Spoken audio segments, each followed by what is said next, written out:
Olá pessoal, a nossa videoaula dessa semana ela vai fazer a correção dos exercícios do capítulo de Fisiologia Humana 1, Defesas do Organismo.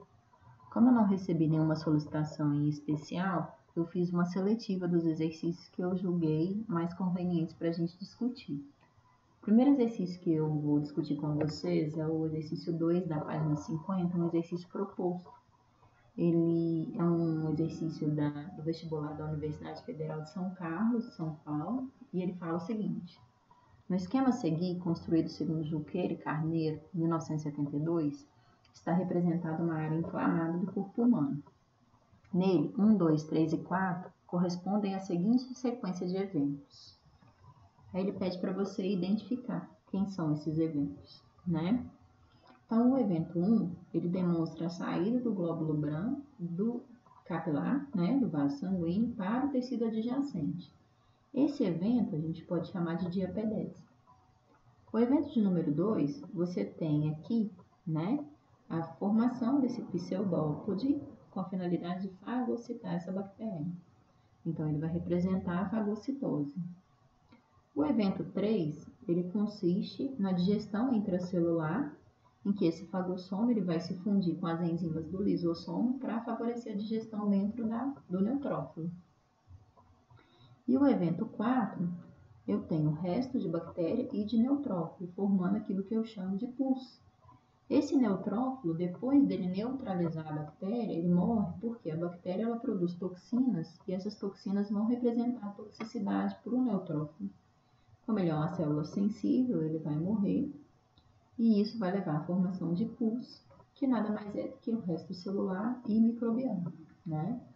Então, 1, 2, 3 e 4 representam a diapedese, a fagocitose, a digestão e a formação do pus. Ainda na página 50, o exercício de número 4, é um exercício da EFOA de Minas Gerais, e ele fala o seguinte: os principais produtos da resposta imune oral são os anticorpos, ou imunoglobulinas. Cada imunoglobulina é constituída de cadeias de polipeptídeos ligadas por ponte de sulfeto, S, conforme a representação a seguir. Os números 1, 2, 3 e 4 e 5 indicam componentes ou regiões básicas dessa molécula. Então, tem as pontes de sulfeto, cadeias pesadas, cadeias leves, sítios de ligação antígeno específica. Então, a gente vai tentar identificar isso tudo. Assinale a alternativa correta, né? Então, as cadeias pesadas estão indicadas por 3? Não, né? As cadeias pesadas, elas estão indicadas por 2, aqui, ó. São as maiores, tá? B, uma das cadeias leves está indicada por 5, né? Ela, de fato, está correta. Ó, 5 aqui está indicando uma das cadeias leves. Essa é uma, essa é outra. C, o sítio de ligação dos antígenos está indicado por 2? Não. O sítio de ligação do antígeno está indicado aqui, ó, por 1. Né? É aqui que o antígeno vai se ligar, desse lado e desse. A região constante está indicada por 1? Não. A região constante ela está indicada por 4. Isso aqui não muda em todos os anticorpos. Ele vai ser igual para todos os anticorpos. E a variável está indicada por 4, né? Que é o que ele está dizendo. A região variável está indicada por 4? Não, a região variável está indicada por 1. Cada anticorpo tem essa região variável aqui, esse sítio de ligação específico para um determinado antígeno, né? Para vocês, então, resolverem esse exercício com uma facilidade maior, vocês podem recorrer a um modelo que existe lá na página 44 do livro de vocês, que ela demonstra exatamente a constituição dessa imunoglobulina, ok? Então, tá. O exercício número 5 é um exercício presente também lá na página 50 da FATEC de São Paulo. E ele coloca a quantidade de anticorpos no sangue do feto e do recém-nascido. Então, eu tenho aqui tempo em meses, 3 meses antes do nascimento, 3 meses depois do nascimento. Então, eu vejo a contribuição materna, contribuição fetal, contribuição do recém-nascido. Então, a análise do gráfico permite concluir que, então, eu quero a correta. Na época do nascimento, a criança não está protegida, pois produz poucos anticorpos. Bem, por que no nascimento a criança está protegida? A maior parte dos anticorpos que ela tem são de contribuição materna. E ela tem um percentual pequeno, mas tem, de anticorpos que foram produzidos ainda na vida fetal. Então, está errado. B. Antes do nascimento, o feto nunca produz anticorpos? Bem, o feto produz aqui, ó. Essa linha verde é toda a contribuição fetal, antes do nascimento. Então, está errado também. C. O recém-nascido não produz anticorpos? O recém-nascido produz, ó. A linha azul é contribuição do recém-nascido, então produz. D. Após o nascimento, a criança depende completamente dos anticorpos maternos, pois não produz os próprios anticorpos? Bem, a linha azul está demonstrando que ele produz. E. Após o nascimento, a criança depende dos anticorpos maternos, embora já esteja produzindo os seus? Verdade. A maior parte da defesa da criança é, de fato, de origem materna. Então, enquanto ela está dentro da barriga da mãe, a placenta ela vai favorecer a passagem de anticorpos maternos. Depois do nascimento da criança, eu tenho a amamentação garantindo a continuidade dessa proteção. Por isso que a Organização Mundial da Saúde preconiza uma amamentação até os 2 anos de vida, né? Porque nesse período a mãe vai estar produzindo anticorpos e repassando para a criança através do leite. Então, o gabarito para esse exercício ali é a letra E. Esse exercício aqui é um exercício que, se você ficar preso à figura, ele é cansativo. Então, vamos tentar ser objetivo. É um exercício das Ciências Médicas de Minas Gerais, um exercício de 2017, relativamente novo. Ele fala o seguinte, ó. A defesa contra o câncer, fortalecer o sistema imune do próprio corpo, está produzindo resultados promissores na luta contra a malignidade. Então, ele já te fez essa afirmativa. Eu estou fortalecendo o sistema imune do indivíduo doente para que ele produza resultados promissores, ou seja, anticorpos, né? Como é que eu vou fazer isso? Pesquisadores extraem células saudáveis, células cancerosas e células dendríticas imaturas do paciente. Então, eu tenho a célula cancerosa, eu tenho um antígeno específico do câncer e eu tenho a célula dendrítica imatura. Tudo isso é extraído do doente.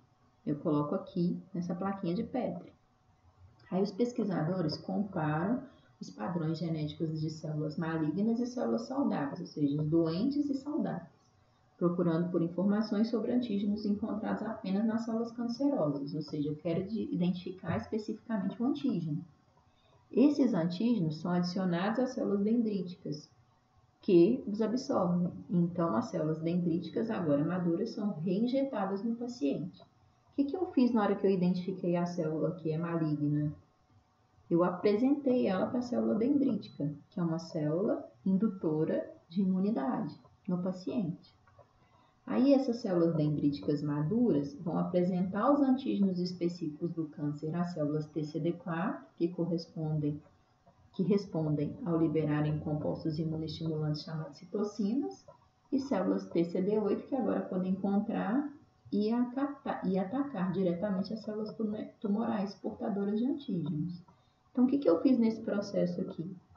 Eu tirei tudo do paciente doente, eu identifiquei o que de fato estava presente só na célula cancerosa, apresentei isso para a célula dendrítica desse indivíduo, reinjetei nele, aí essa célula dendrítica agora madura, ela vai apresentar esse antígeno para CD4, que vai apresentar para CD8, que assim vai produzir anticorpos.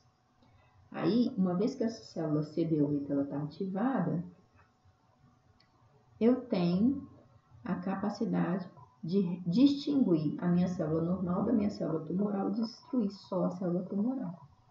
Então, o procedimento ilustrado está relacionado com o quê? Com anticorpo monoclonal, com imunização passiva, com soroterapia ou com vacina? O gabarito para essa questão é a letra D. Por quê? Porque nessa técnica o paciente é exposto a antígenos, ou seja, é um mecanismo de vacinação que, diferentemente da soroterapia, que consiste na doação de anticorpos, é uma imunização ativa. Então, esse procedimento aqui, ele tem a finalidade de quê? de efetivamente apresentar o antígeno para a minha célula dendrítica imatura. Uma vez que a minha célula dendrítica imatura já sabe quem é o antígeno, eu apresento para a célula potencialmente capaz de gerar anticorpo contra ele. Aí, a minha célula TCD8, ela vai destruir só a minha célula tumoral e ela deixa a minha célula sadia. Aí eu tenho chance de melhorar, né? Então, é uma estratégia, uma releitura do processo de vacinação, porque o indivíduo vai reconhecer o antígeno e ele vai gerar os anticorpos específicos contra aquele antígeno, ok? O exercício da página 51, também proposto de número 8, é um exercício do ano de 2018. E ele é um exercício mais teórico. Ele fala o seguinte: o sistema imunológico humano serve como uma proteção ou uma barreira que preserva o corpo de seres indesejáveis ou substâncias estranhas, denominadas antígenos, que podem invadir o corpo. As respostas imunológicas a esses antígenos constituem mecanismos de defesa essenciais para os organismos. Sobre esse assunto, explique a diferença entre a forma de ação, da imunidade humoral em relação à imunidade celular. E quer que você saiba diferenciar um do outro, né? Então, o que você vai responder? Imunidade humoral é aquela exercida pelas imunoglobulinas ou anticorpos, os quais são produzidos pelos linfócitos B ativados, que são os plasmócitos. Já a imunidade celular é aquela executada diretamente pelos linfócitos T, que reconhecem a partir da presença de receptores de membrana as células defeituosas ou infectadas, promovendo a sua destruição, né? Então, aqui eu gero um anticorpo, que é uma estrutura proteica, que vai ter uma função específica de reconhecer e combater um antígeno. Aqui eu tenho uma célula específica, que é a TCD8, que vai reconhecer uma célula defeituosa ou infectada e vai destruir essa célula me protegendo, ok? O exercício de número 10 também, dessa mesma da Faculdade de Ciências Médicas, no ano de 2018, ela fala sobre o movimento antivacina. Então vamos lá. O movimento de paz contra a imunização cresce no mundo. No Brasil, a cobertura é estável, com leve queda. Nos últimos 12 meses, cerca de 8.000 pessoas contraíram o sarampo na Europa, uma doença que pode ser prevenida com vacina e que, em muitas regiões daquele continente, já estava erradicada. 35 desses doentes morreram, 31 na Romênia, 2 na Itália, 1 na Alemanha e 1 em Portugal, segundo a Organização Mundial da Saúde, OMS. Grande parte desses casos, para as autoridades, cai na conta do movimento antivacina. Grupo crescente de pais que decide não vacinar seus filhos, seja por crenças filosóficas, religiosas, medo dos efeitos colaterais ou porque são contra a indústria da imunização. No Brasil, o movimento é tímido, mas a onda global é o suficiente para fazer os médicos daqui se mostrarem vigilantes e dedicarem mais tempo para convencer aqueles que são avessos à vacinação, em geral jovens e com alta escolaridade. Isso foi publicado no site do Globo. Então vamos lá. Sobre a vacina, descreva sua constituição, sua ação no organismo e qual o risco pessoal e coletivo da não vacinação pregada pelo movimento antivacina. Bem, vamos lá. As vacinas, elas são constituídas de antígenos, que podem ser fragmentos do agente infeccioso ou o próprio agente atenuado ou morto. Ok? Qual que é o mecanismo de ação? Uma vez aplicadas no organismo, elas vão estimulá-lo a produzir anticorpos específicos. E qual que é o risco pessoal e coletivo da não vacinação?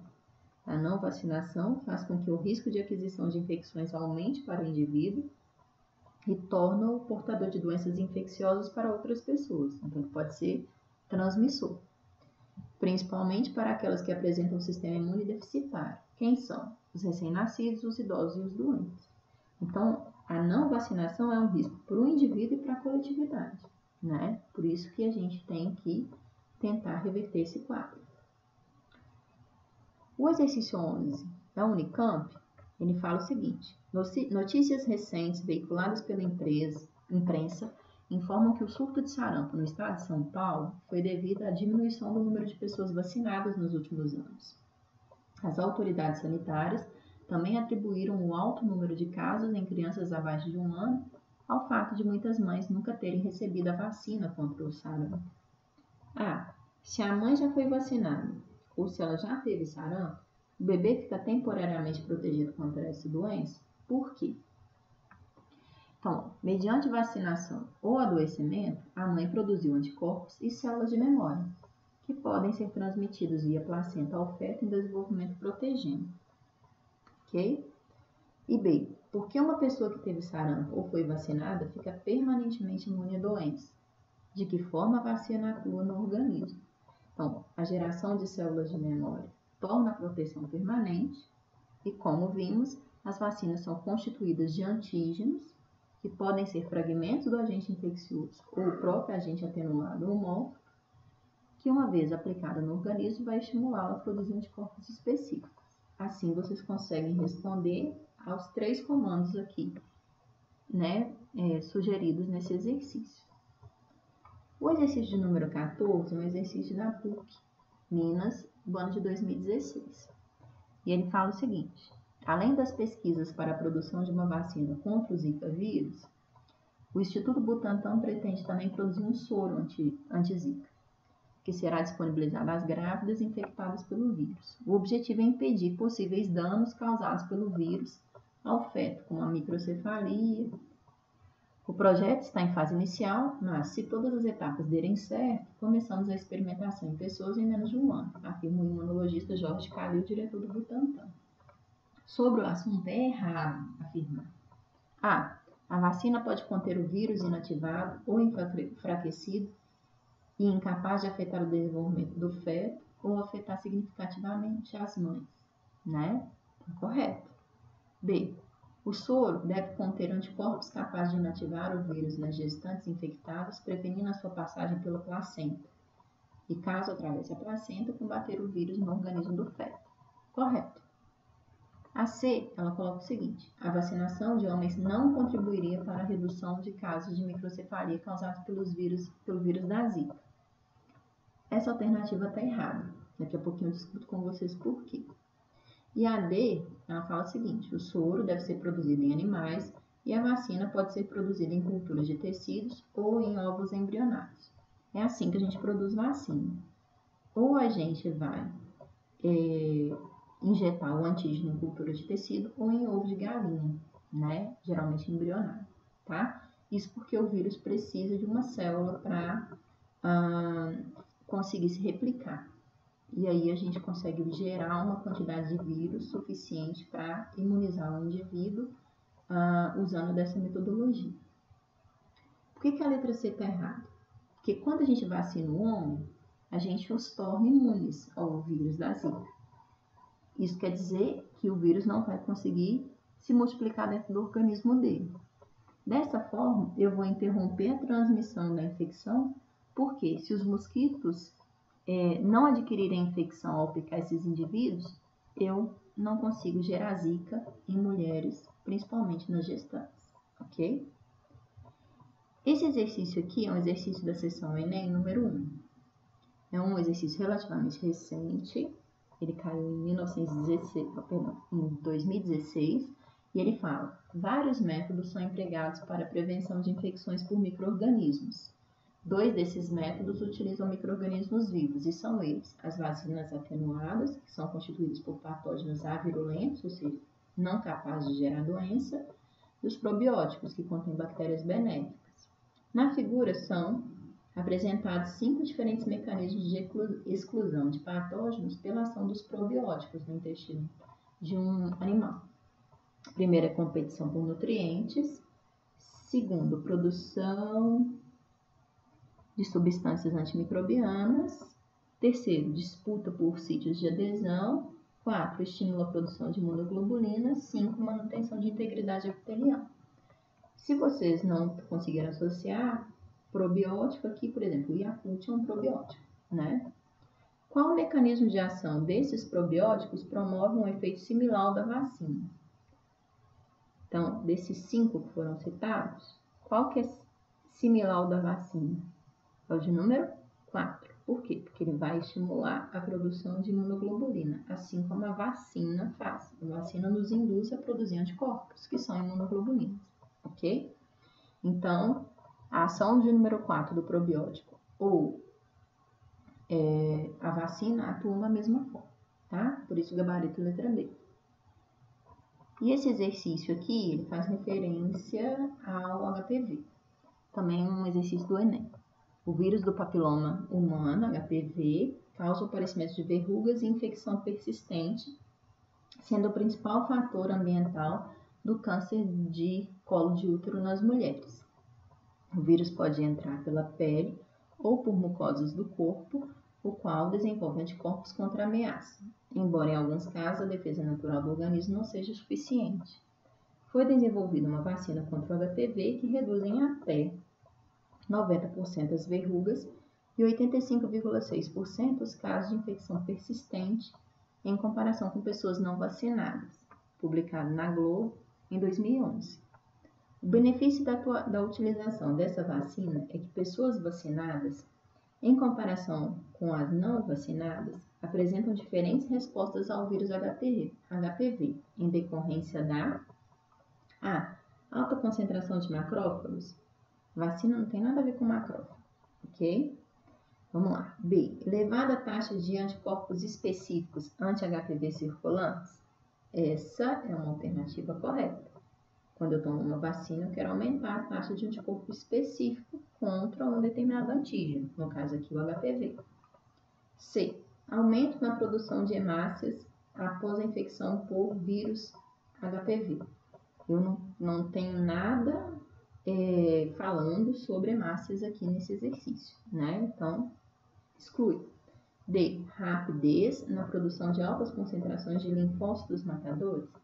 A resposta celular não tem nada a ver com a resposta imunogênica, né? Então, não. Presença de células de memória que atuam na resposta secundária? A vacina faz isso. Então, pessoal, qual que é o problema dessa questão? Tanto a letra B quanto a letra E, elas estão corretas, ok? Porque as vacinas, de fato, elas levam ao aumento da produção de células, de anticorpos, específicos, e também leva à produção de células de memória. Só que, no gabarito oficial, eles liberaram como letra E, tá? Então, apesar de B e E estarem corretas, para o INEP, o gabarito para essa questão era a letra E. Ok? Então, com isso a gente finaliza esses exercícios. Até semana que vem, então.